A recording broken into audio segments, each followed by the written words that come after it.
नमस्कार, मैं विकास कुमार और आप देख रहे हैं सही चौक लाइव। कटिहार के डीएम कंवल तनुज ने क्वारंटाइन सेंटर में रह रहे लोगों को बर्तन, कपड़े और सैनिटाइजर दिए। देखिए इस रिपोर्ट में।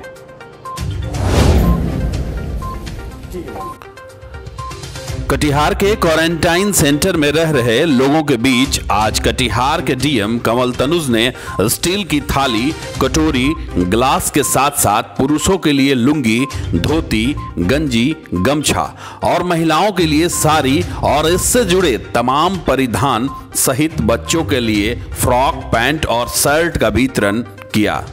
साथ ही डीएम ने क्वारंटीन सेंटर में रह रहे लोगों के बीच साबुन, शैम्पू, सर्फ, टूथपेस्ट और ब्रश का भी वितरण किया। डीएम ने बच्चों को सुबह शाम दूध के वितरण के साथ साथ क्वारंटाइन सेंटर में रह रहे लोगों के लिए सुबह का नाश्ता देने का आदेश भी दिया, जो बुधवार सुबह से जिले के सभी क्वारंटाइन सेंटर में लागू कर दिए जाएंगे। डीएम ने क्वारंटाइन सेंटर में रह रहे लोगों में से खाना बनाने के इच्छुक लोगों से सेवा लेने के एवज में प्राथमिक देने की बात ऐसे इच्छुक लोगों को कही जो क्वारंटाइन सेंटर में अपनी सेवा देने के इच्छुक हैं। आज एक सैनिटेशन किट और थाली, बर्तन वगैरह हम लोगों ने आज दिया है और आपदा विभाग के आदेश के आलोक में ये हो रहा है और ये सभी क्वारंटीन सेंटर और आपदा केंद्र मिला के लगभग 800 किट का आज वितरण हम लोगों ने किया है।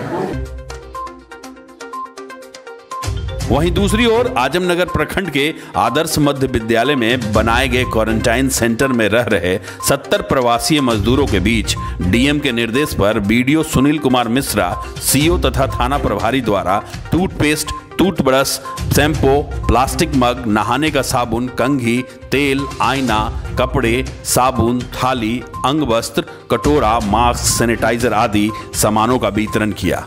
जिले के तमाम क्वारंटाइन सेंटर में रह रहे लोगों के बीच पहले दिन यानी मंगलवार को 800 किटों का वितरण डीएम के आदेश पर किया गया।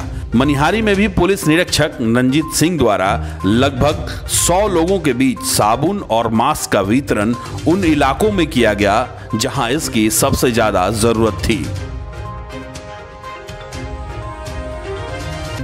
आजमनगर से जयप्रकाश भगत और मनिहारी से ताजिम हुसैन के साथ इमरान खान, टाइम्स न्यूज, कटिहार।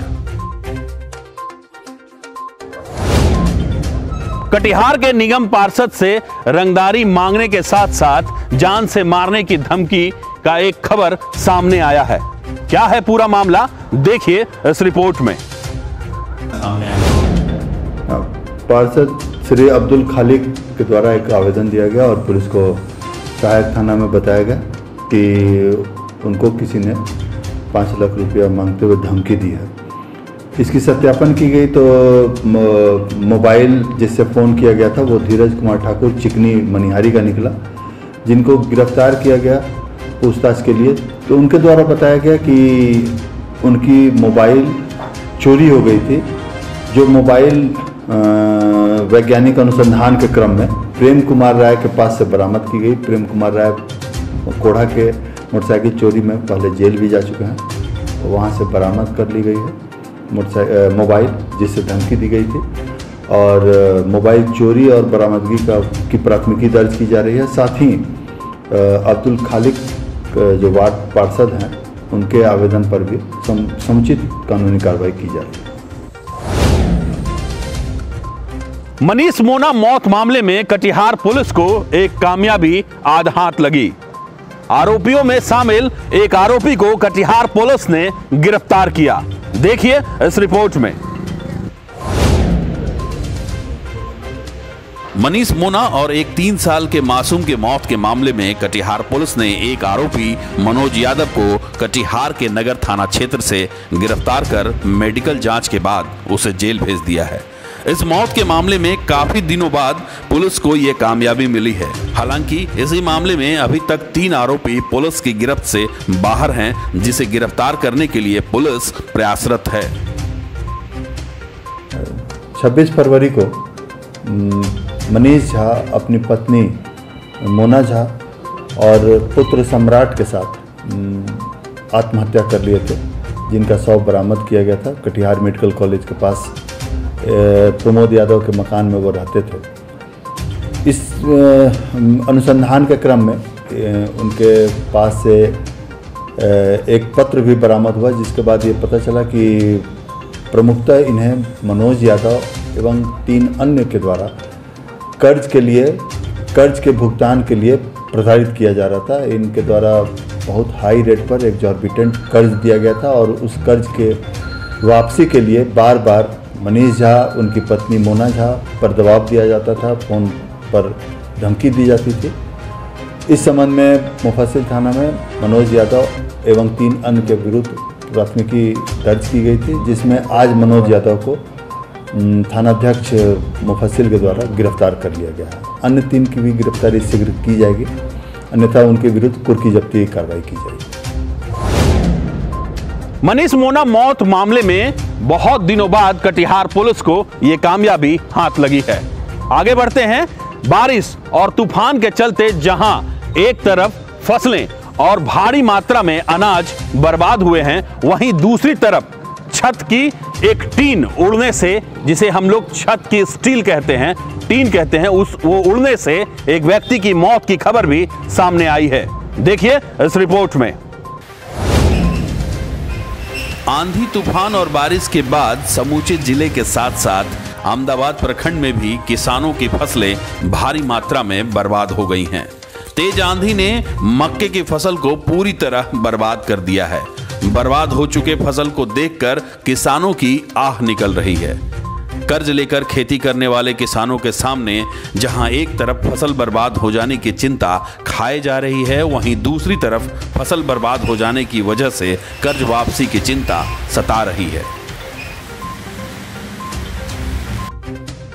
अरे रात में हम लोग घर में सोए हुए थे, अरे भोर 2 बजे जे तो इतना जोर से मतलब आंधी तूफान आया बारिश की, हम लोग का मक्का सारा ख़त्म हो गया और इतना परेशानी है, सब पैसा लगा दिए खेती में।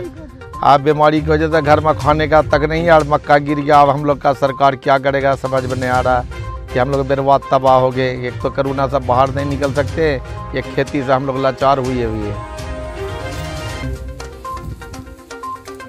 आंधी तूफान और बारिश के कारण बर्बाद हुए फसल के मामले में जिला प्रशासन का संवेदनशील रुख कटिहार के किसानों को कुछ राहत प्रदान करेगी। कटिहार के डीएम कंवल तनुज ने आंधी तूफान और बारिश में हुए क्षति के आकलन के लिए इसके आदेश जारी कर दिए हैं, जो किसानों को राहत पहुंचाएगी। फसल क्षति का आकलन करने का हम लोगों ने फसल क्षति और इसके अतिरिक्त भी अगर कोई क्षति हुई हो पशु की या मानव जान माल की, तो वो हम लोगों ने निर्देश दिया हुआ है। अभी तक फसल क्षति का कुछ हम लोगों को रिपोर्टेड नहीं है, सारे सीओस को हम लोगों ने लगाया हुआ है।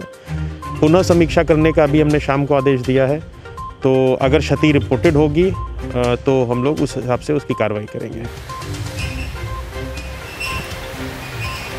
आंधी तूफान और बारिश के कारण राज्य खाद्य निगम के गोदाम का छप्पड़ उड़ जाने की वजह से गोदाम में रखे अनाज के बोरे भीग जाने से भारी क्षति का अनुमान है। हालांकि तत्काल कोशिश करते हुए कुछ बोरों को पॉलिथीन से ढककर या हटाकर बचाने की कोशिश जरूर शुरू की गई है, लेकिन आंधी तूफान से अनाज के बड़े नुकसान की संभावना है। इस गोदाम से पीडीएस के साथ साथ फिलहाल आपदा प्रबंधन के लिए भी अनाज भेजा जाता है। एक्चुअली आज सुबह आपदा के जैसा आंधी तूफान चक्रवाती आई और इसमें बिहार राज्य खाद्य निगम का एक गोडाउन है, ये इनका छत सेट उड़ गया। तो इस क्रम में चूँकि हमें डीएमएसएफसी अभी भेजे हैं और इसके आकलन कर रहे हैं हम लोग, क्योंकि पानी तो गिरी है, इनका 3 लॉट में देख रहे हैं पानी गिरा हुआ है, पूरा क्षति तो हुई है। तो जो अनाज बढ़िया रहेगा, A1 क्वालिटी की रहेगी, उसको हम लोग डिस्पैच करेंगे और जो खराब हो जाएगा उसको हम लोग मुख्यालय सूचित करेंगे, उस पर अग्रता की कार्रवाई होगी। तेज तूफान के कारण कटिहार के राघोपुर गांव में एक घर के ऊपर लगे टीन उड़ने और उड़कर एक युवक के गले में लगने से युवक के मौत की खबर सामने आई है। आंधी तूफान ने जिले भर में भारी तबाही मचाई है। इसके आकलन की तैयारी में जिला प्रशासन जोरों शोरों से जुटा है। अहमदाबाद से इम्तियाज और मनिहारी से ताजिम हुसैन के साथ विकास कुमार ओझा, टाइम्स न्यूज, कटिहार।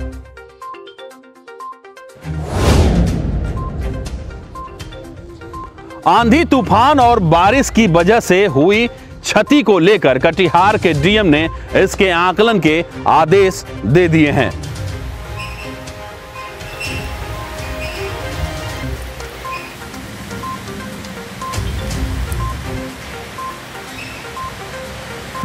आज के लिए मुझे और इमरान को दीजिए इजाजत। नमस्कार।